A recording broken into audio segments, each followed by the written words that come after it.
안녕하세요.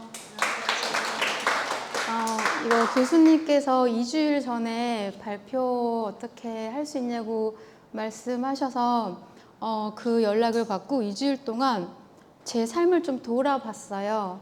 그걸 오늘 아침에 눈 떠서 여기에 적어봤는데, 저는 PPT로 만들진 않고 7가지 주제를 간단하게 적어서 여기 적어왔거든요. 제가 말이 상당히 느린 관계로 이거 보고 쭉쭉 읽어갈 거예요. 그러면 아마 15분 안에 끝날 수 있지 않을까. 네, 이렇게. 네. 제가 지은 제목은 뇌교육이 이끈 브레인 테라피 성장기거든요. 왜냐면은 제가 학교를 한 6군데 다니다가 계속 중간에 그만뒀어요. 중간에 많은 신체적 이슈들이 있었지만 되게 성에 안 차는 거예요. 요거 너무 부족한데 뭘 좀 더 할 수 없을까 해서 계속 6개를 다니다가 이 학교에서 처음으로 제가 졸업을 할 것 같습니다. 네.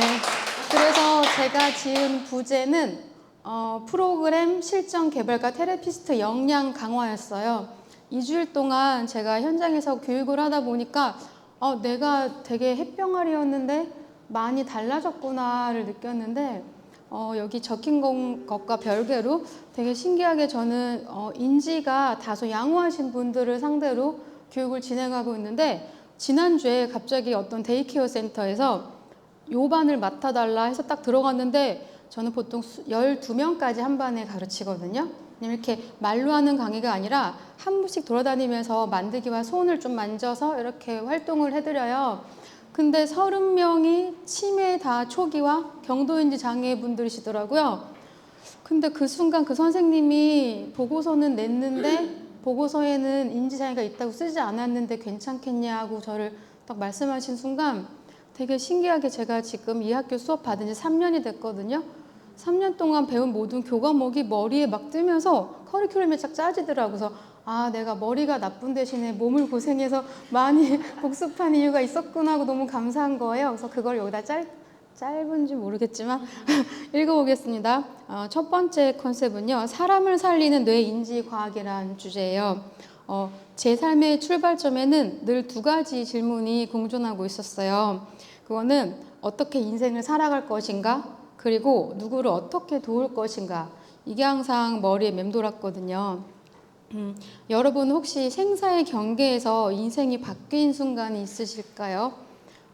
저 역시 그러한 경험을 지나왔고 그 여정 끝에서 만난 것이 바로 사람을 살리는 뇌인지 과학이었어요. PPT가 없는 관계로 2번째 주제는 뇌인지 과학을 만나기까지예요.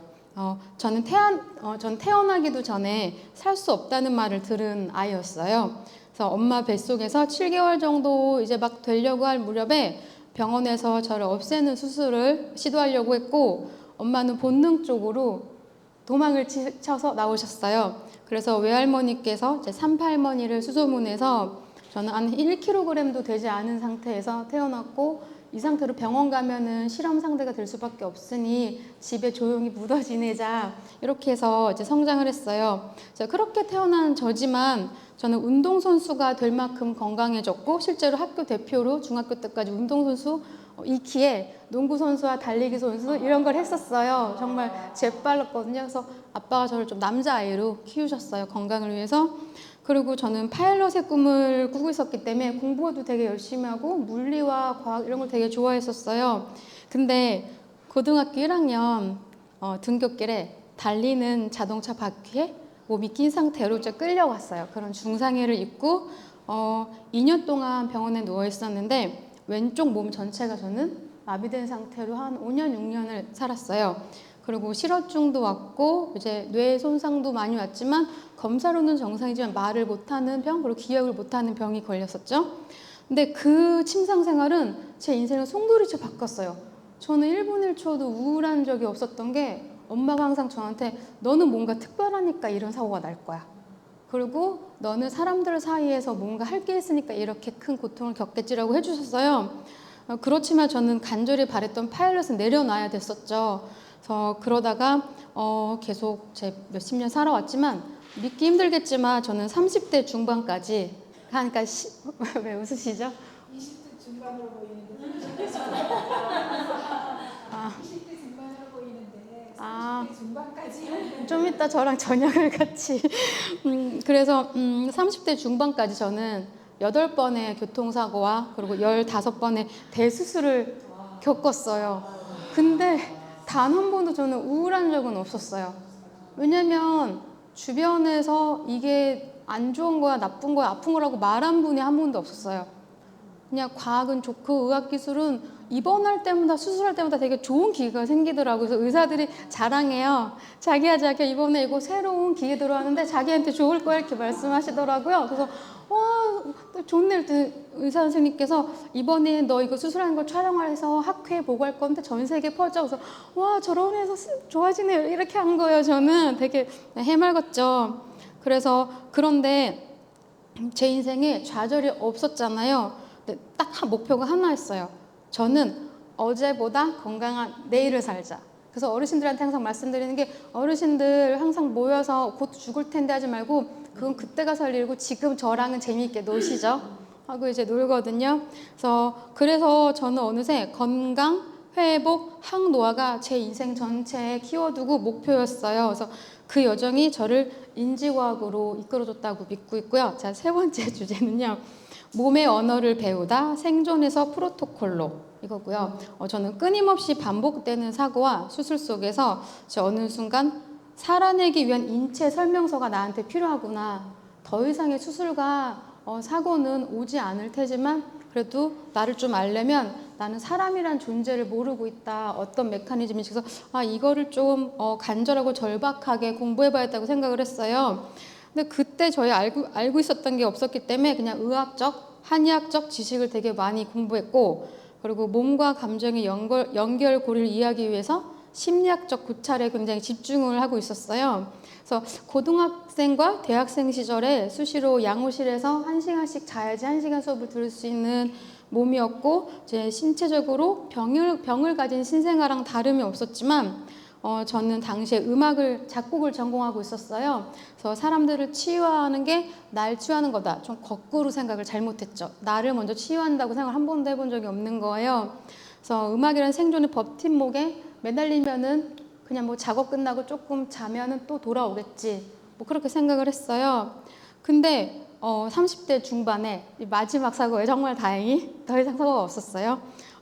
차가 반전복되는 사고를 또 당했어요. 추석 다다음 날. 그래서 저는 사고로 인해 청각하고 턱 기능 연구장애를 얻게 돼요. 그래서 너무 치명적이지만 15년 동안 활동하던 작곡가의 길을 끝내는데 그때 생각했어요. 내가 그냥 사고도 아니고 음악에 필요한 것을 다친 데는 음악을 그만하란 메시지인가? 나 뭐 다르게 한 게 있나? 근데 몸을 보니까 완전 신생아랑 다름없더라고요. 병을 가진 신생아. 그래서 아동보육학을 공부하라는 얘기인가? 그래서 공부가 너무 재밌기 때문에 또 공부를 하기 시작했어요. 그래서 나 자신을 다시 관찰하고 이제 여러 가지 궁금증 중에 이 비밀은 반드시 답이 있을 거다 이런 생각을 했거든요.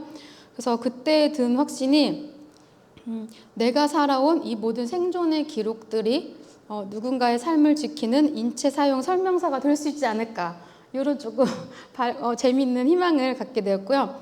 그렇게 생각하던 바로 그때 정말 큰 과제가 주어졌어요. 아이가 태어났는데 태어나자마자 병원 생활을 하게 된 아이가 태어나 버린 거예요.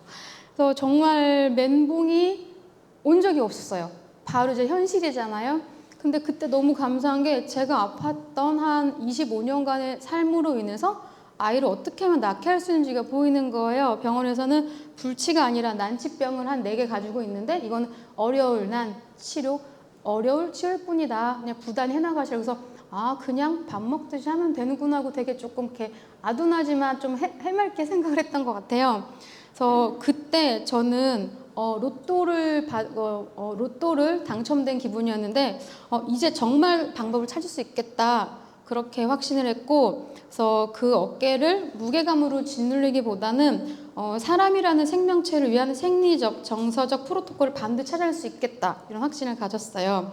벌써 4번째 챕터예요. 뇌인지 과학을 만나다가 4번째 챕터인데요. 어느 날 밤에 이게 되게 저는 지금도 잊혀지지 않는데 아까 저 친구가 물어보더라고요. 이 학교 어떻게 알았냐고.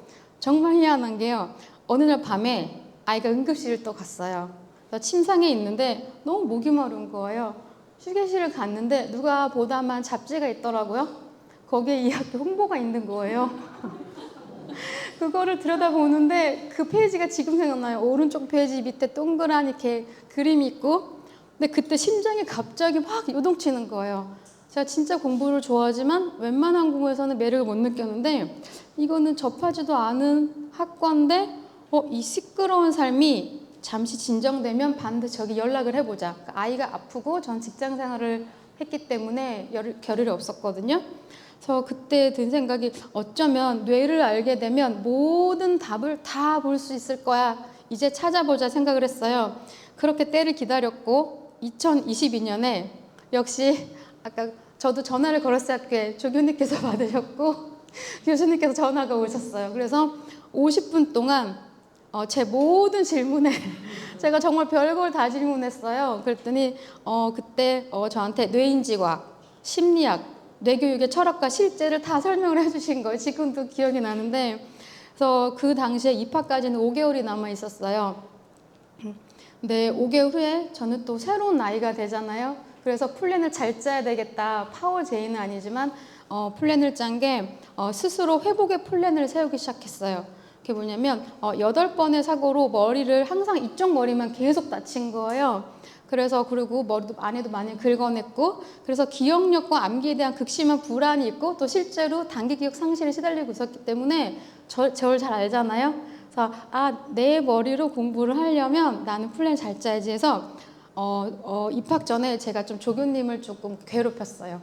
그래서 학과 홈페이지에 교육과정 로드맵을 같이 조금 여쭤보고 분석한 다음에 커리큘럼을 먼저 파악했어요. 그리고 5개월 남은 시간 동안 저희 본 학교에 평생교육원에 들어가서 뇌체조 지도사 K명상을 한 10번씩 봤던 것 같아요. 진짜 이거를 외우지 않으면 나는 입학을 하지 않겠다, 이 다짐으로 갔는데, 그때 희한하게 보면 볼수록 모르겠는데 알겠는 거예요. 그래서 뇌의 기본 원리와 신체 메커니즘을 조금씩 흡수하게 됐고요. 그래서 학과 입학한 후에도 여전히 잘 모르겠더라고요. 그래서 그때마다 평생교육원 영상이 좀 더 익숙하게 5개월 했기 때문에 그거를 복습하면서 제 머리가 아닌 가슴으로 이 공부를 해보자 라고 해서 그냥 틀어놓고 교수님 거를 뭐 2배속으로 0.5로 해놓고 워드 치다가 2배속으로 랩처럼 외우다가 이렇게 해봤어요. 그래서 뭔 소리인지 모르겠지만 입으로 따라해봤어요. 그림도 그려보고. 그리고 저는 되게 좋았던 게 뭐냐면, 입학과 동시에 명상치료학과에 명상치료, 호흡, 이완 명상, 뇌교육 명상, 이거를 하필이면 평생교육원 교수님이 또 강의를 하시는 거더라고요. 그걸 동시에 수강을 해서 로드맵으로 엮었어요. 그래서 다양한 각도에서 뇌를 이해할 수 있게 어렵게, 쉽게, 뭐 다채롭게 접근을 해봤고요.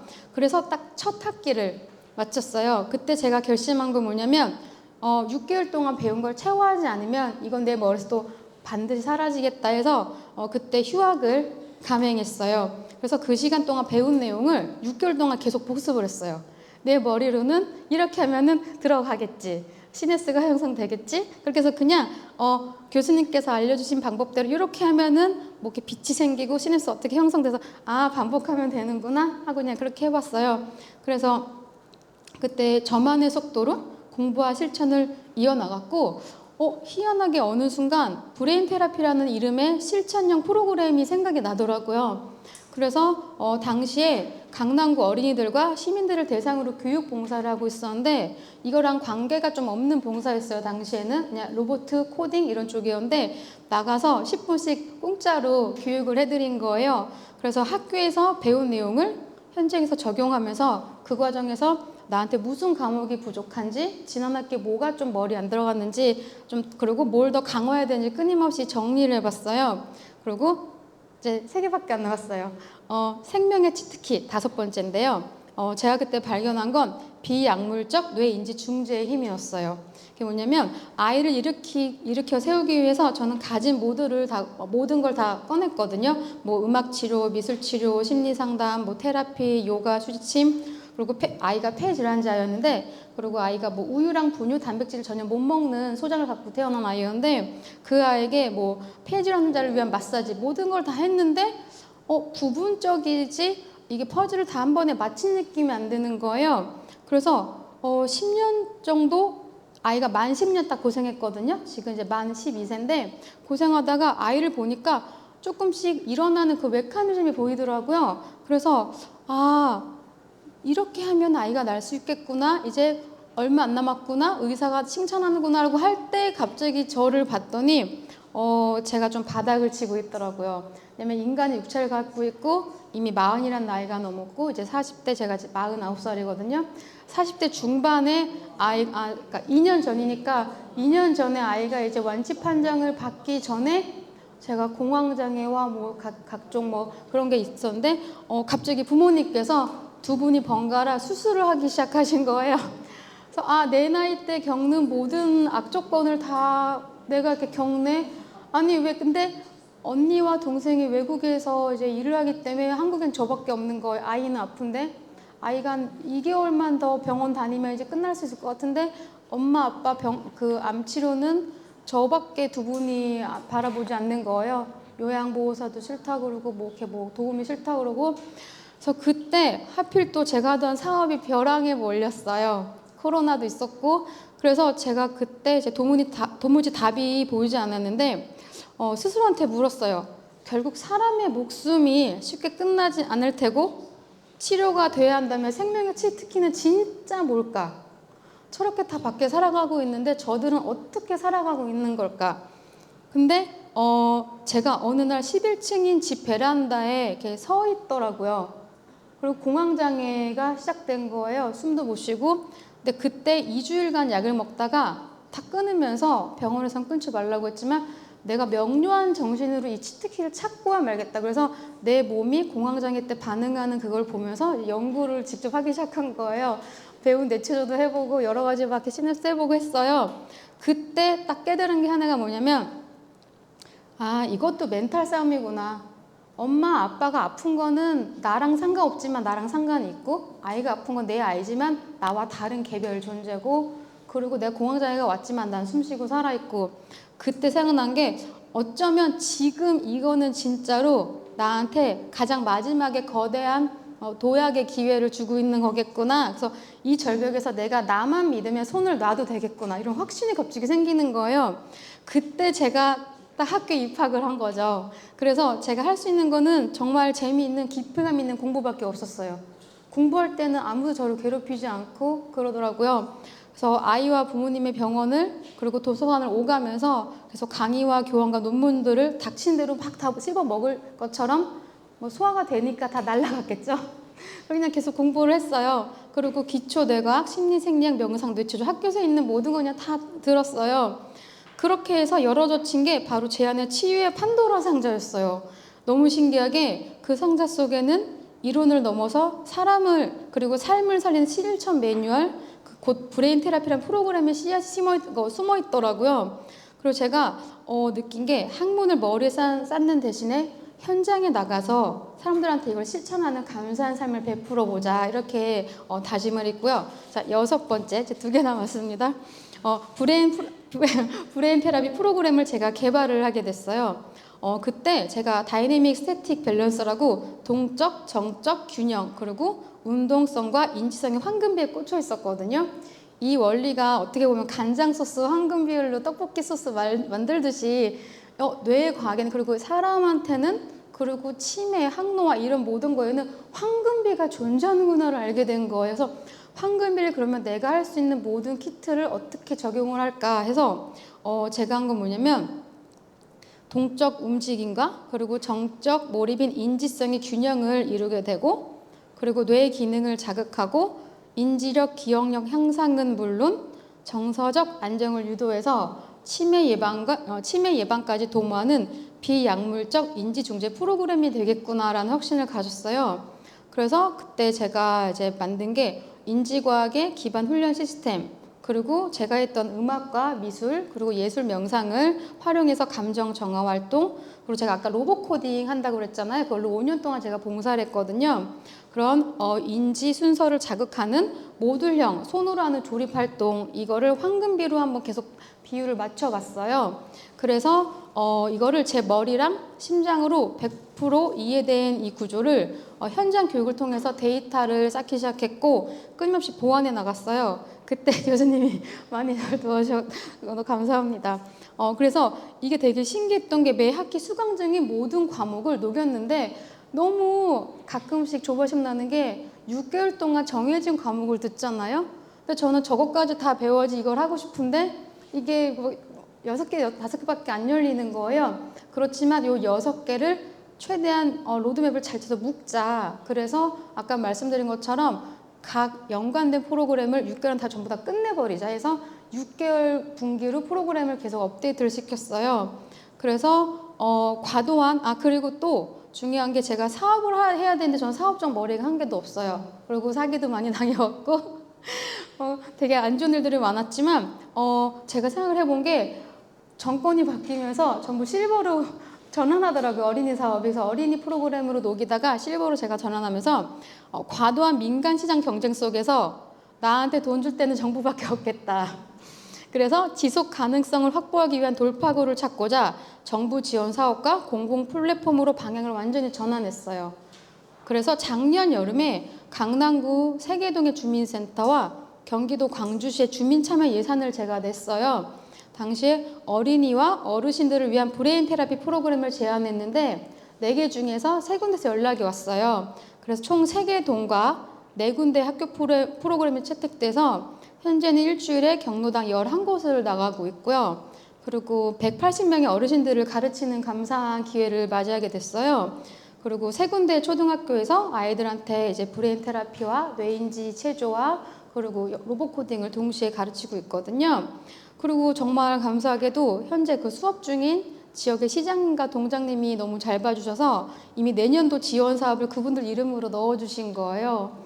네, 그래서 감사하게 제가 내년까지는 먹고 살 돈이 생기게 됐고요. 제가 과거에 제가 몸과 마음을 붙들고 뛰어다녔던 그 모든 무료 봉사와 학습이 결국 지금의 나를 증명하는 뿌리가 됐겠구나 이렇게 생각을 하는데 그 동장님이나 아니면 시장님 어르신들이 항상 그러세요. 되게 많은 시중에 프로그램이 많았지만 왠지 뇌인지 과학 그리고 항상 교수님 이름을 넣거든요.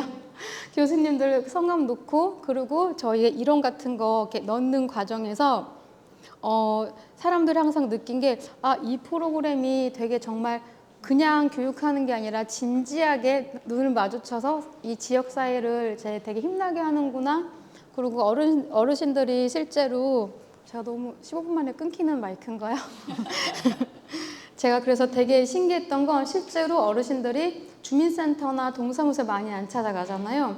근데 공통적으로 저한테 수업을 들으셨던 분들이 전부 거기 떡 갖고 과일 갖고 가면서 보통 그분들의 갑으로 존재했던 어르신들이 이제 을로 바꿔서 이거 계속 더 해줬으면 좋겠다고 우리 뭐 비타 500이나 떡 안 사와도 되니까 우리 그 돈으로 이거 해달라고 말씀하신대. 그래서 지금 광주시 전체 시장님이 어르신들이 광주시 전체가 이상하게 술렁거리고 있다 이렇게 말씀하셔갖고 너무 지겨워서 울기도 하고 막 그러거든요. 그래서 제가 항상 느끼는 게 글로벌 사이버 대학교의 뇌교육 교과 과정하고 평생교육원에서 실습형 학습이 이 모든 실천에 든든한 기초였다고 생각이 돼요. 왜냐면 저는 진짜 바로 까먹거든요. 지하철도 잘 혼자 못 타고.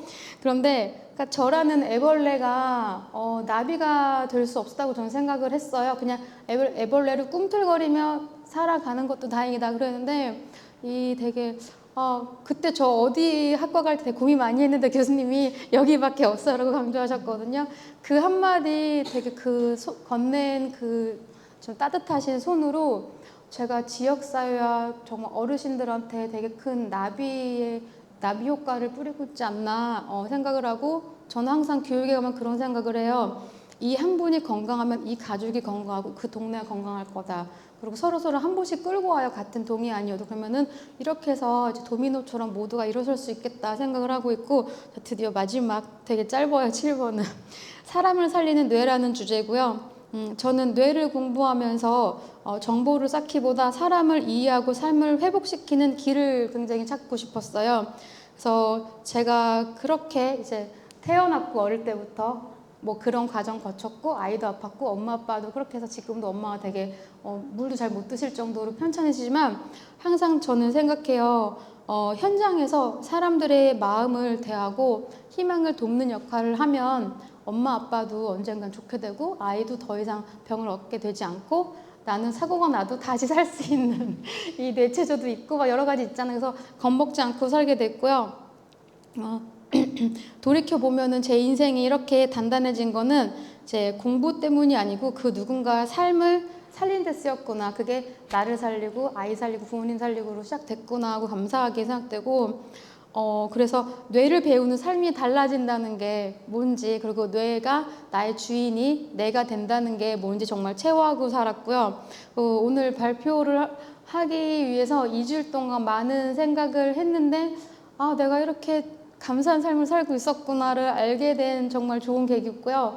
제가 뭐 이렇게 사업적으로 알려드릴 건 한 개도 없고 그냥 너무 감사한 나머지 이렇게 발표를 준비해 봤습니다. 감사합니다.